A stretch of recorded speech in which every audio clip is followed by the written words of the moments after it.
Okay, in a nutshell, my divorce led to living aboard my sailboat in downtown Victoria, British Columbia, which led to me sailing off to Mexico in hopes of getting to the South Pacific. So let's pick this all up in Mexico, because, what's this got to do with RVs? Well, once I landed in Mexico, which was a planned hiatus while I returned to Canada to make more money to fuel my cruising dream of sailing to the South Pacific, I realized I had no place to return to in Canada. My home was gone. My boat was in Mexico. That was my home. So what to do?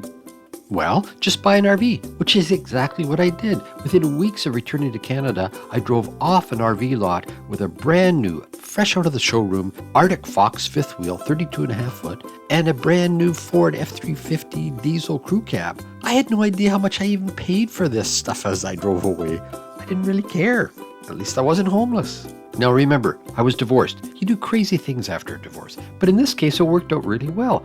I had a home by the ocean where I could be mobile with my consulting job while I replenished my cruising kitty to return to my boat in Mexico with my fifth wheel. Life was good again.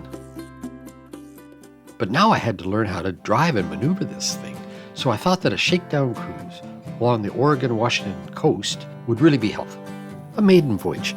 And I had just met a really pretty, classy woman who was divorced too, who said she would come with me. We were jammed onto a ferry to Washington State, and we had an amazing time cruising the coastline highway and seeing the sights.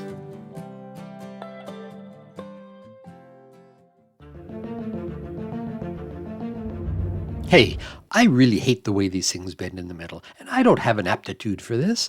So while trying to back up into an Oregon State campsite, I guess I went perpendicular and I punched out the window of my brand new truck. Well, you can just imagine, in a crowded campsite, everybody and their dog came out to help me. Or just to gawk. I was so embarrassed and I was so frustrated. I remember telling the guy who offered to park it for me, I said, you know what? If you can park this effing thing, you can have it. When things had settled down the next day, I filed an out-of-country claim with our insurance broker back in British Columbia, and they routed me back towards Eugene, Oregon, to have the window repaired by a mobile glass expert. Well, along that red line of a highway is a little town called Drain with a gas station that we were in desperate need of. We drove straight in to the sound of scraping and grinding. We didn't think to stop until we were brought to a halt by what we later learned was our air conditioner being rammed through the roof of the RV. We didn't quite fit. So back on the phone with ICBC, our insurance broker, and when I reported the claim, she said to me, but Mr. Chrysler, we've already received your claim. I had to say, well, this is another one, and it's even better. The gas station owner wouldn't let us go until he was assured he would receive the repair costs for the damage to the gas station.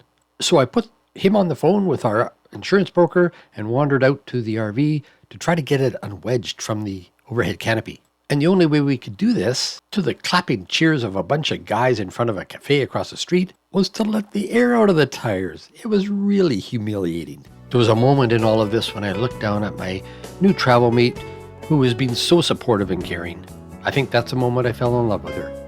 As we got underway back to Eugene, we were intercepted by our glass repair guy who came alongside us on the highway and directed us to the RV place where he would do the work. When we later asked him how he knew it was us, he replied, not very hard. When I came across an RV with an air conditioner hanging by a thread from its roof and a blasted out rear window with out-of-country plates, I knew. Our insurance broker called while all this work was being done to clarify the two claims because they were confused. When I confirmed that there in fact were two claims, the broker said to me, Mr. Chrysler, I think you should let your wife drive. I knew it was too complicated to explain that she wasn't my wife. And then she asked me for our plans for returning to Canada. And without a thought, I said, well, we're sitting here having all this work done. We're going to have a couple of gin and tonics and then hit the road. Oh my God, there was silence.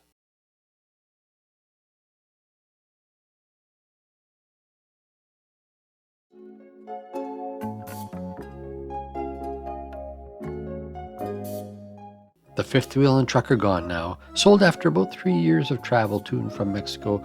We had wonderful experiences, taking different routes each time. We named the truck Harold and the fifth wheel the Turtle. They'll never be forgotten, but it was time to move on. Michaela and I are married now. We got married on the beach in Mexico, near our home that we bought, overlooking the Sea of Cortez and our sailboat Contigo. I never made it to the South Pacific, but I didn't care. I found everything that I wanted right here. And you know what? In the 3 years that we had Harold and the Turtle, I didn't hit another thing. In the same month, 10 years after that fateful day in Drain, Oregon, when we struck the gas station, we bought Monty, an aging 1997 Beaver motorhome in Bend, Oregon. 30 feet long, no slides, Caterpillar diesel, 54,000 miles, a really well-built, solid coach. Shortly after, we bought Monty a companion, a little tow car named Lola, a Fiat 500. Lola and Monty are a great team, but that doesn't quite make up our new family. We also have Boogie and Squeaky, our 2 Mexican cats that we found outside in the bushes of our home in Mexico. They go everywhere we go. In fact, we bought Monty as kind of a cat carrier. We really hope you'll join our family too. Subscribe to our channel and journey along with us as we travel through the USA, Canada, and Mexico. Thanks for watching.